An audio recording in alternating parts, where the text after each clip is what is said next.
Good day everyone, welcome to my channel. So in this video, we will talk about the importance of operating system. Before we start, I would like to say thank you so much to all my viewers, silent viewers, and supporters in my channel. Thank you for watching my videos. If you are new with my channel and then you like this video, please hit the like button. Don't forget to share and please support my channel guys by clicking the subscribe button. So let's begin. Importance of operating system. The operating system or OS plays a crucial role in the overall functioning and management of a computer system. Here are some key points highlighting the importance of an operating system. Number 1, resource management. The operating system acts as intermediary between the hardware and software components of a computer. It efficiently manages system resources such as CPU or the central processing unit, memory, disk space, and peripherals, allocating them to different processes and applications as needed. This resource management ensures optimal utilization and prevents conflicts between programs. Number 2, process and task management. The OS or operating system manages the execution of various processes and tasks running on a computer. It schedules processes, assigns priorities, and provides mechanisms for inter-process communication and synchronization.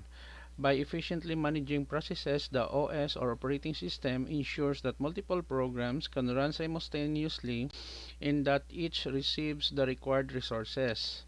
Number 3, user interface. The operating system provides a user interface or UI that enables users to interact with the computer system. It, it can be a command line interface or CLI or graphical user interface or GUI that includes icons, menus, windows, and other visual elements. The UI or user interface simplifies the interaction between users in the underlying system, making it more user-friendly. Number 4, file system management. The OS or operating system manages the storage and organization of files on the disk drives. It provides a file system that allows users to create, modify, delete, and access files and directories. The OS or operating system also handles file security, permissions, and file system integrity to ensure data reliability and protect against unauthorized access. Number 5, device and driver management. The operating system facilitates communication between software applications and hardware devices. It includes device drivers that act as intermediaries between the operating system or OS and hardware components, enabling proper device operation. The OS or operating system recognizes and configures new hardware devices, manages their resources, and provides a consistent interface for application developers. Number 6, error handling and fault tolerance. An operating system is responsible for error handling and fault tolerance. It detects and handles various types of errors, such as memory access violations or hardware failures, preventing system crashes and minimizing disruptions. The OS or operating system may employ mechanisms like error logging, error recovery, and backup systems to ensure system stability and data integrity.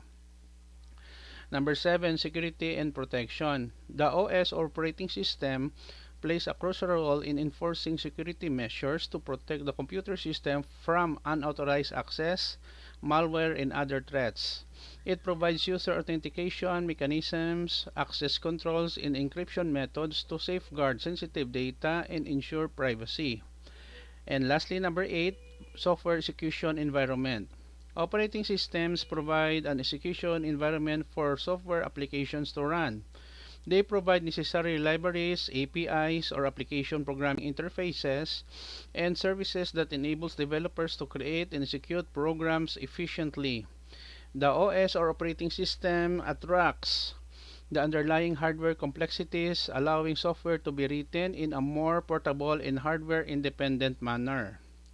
Overall, the operating system is essential for managing and coordinating the different components of a computer system, providing a stable and secure environment for users and software applications to operate effectively.